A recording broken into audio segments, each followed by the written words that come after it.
Ito mga kabalikan na sigurado maraming makakaalala.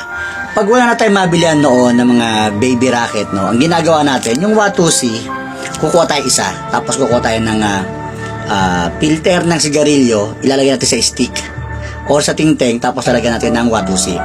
Ilalagay natin sa isang bote, lata, or bato, tapos sisindihan natin. Hahayaan lang natin siya pumutok ng pumutok. Unlike kasi doon sa baby racket, pag sinindihan mo, no, ganun.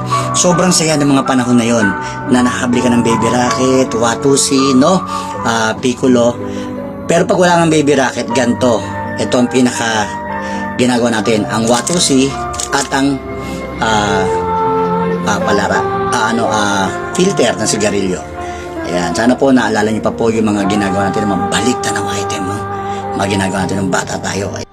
Yung mga kabalik-tanaw, no, share ko lang po yung mga gantong mga termo na talaga namang ang sarap pagmasdan na at makakita pa sa ngayon ng mga ganto nga na termo na ginagamit natin noon, no? Ganito guys, yung pinaka ano pa niyan, wood pa eh, wood. Ngayon kasi mga roscas na o mga pinipindot na sa ibabaw.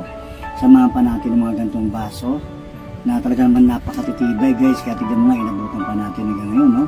Ito yung pagka naubos na or nanikit na yung mga kape dyan, bababarlay ng tubig na init, yan na rin yung gagamitin nilang kape sa araw na yon.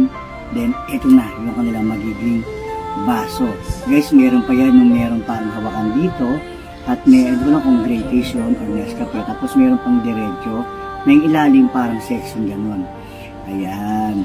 So muli po nagpapasalamat po ako sa mga kagaya ninyo na sumusuporta sa aking mga balik-tanaw collection. Huwag po kayong magsasawang suporta mga kapatid at sisipagan ko pa, mas dadamihan ko pa yung mga bagay na aking i-share upang meron tayong pagkukwentuhang mga magandang alaala.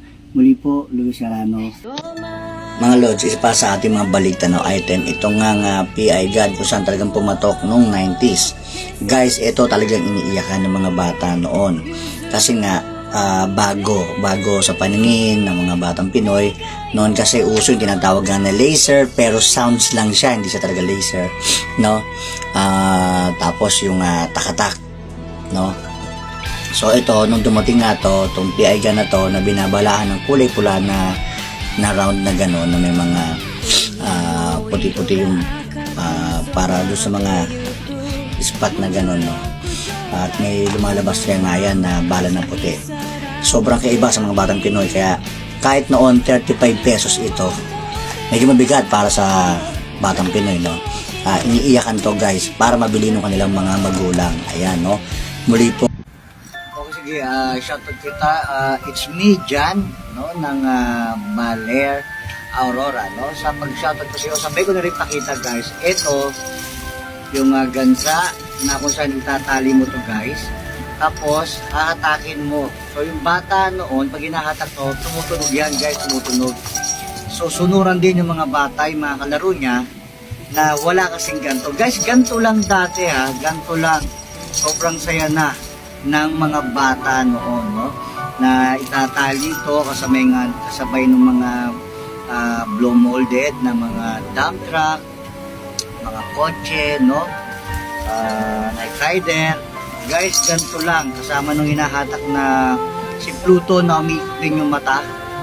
Yung mata niya yung bilog na bola. Umiikot habang umaandar, no? Ganito lang. Sobrang saya na ng mga batang Pinoy noon. Muli po, Luis Serrano, balik-tanaw.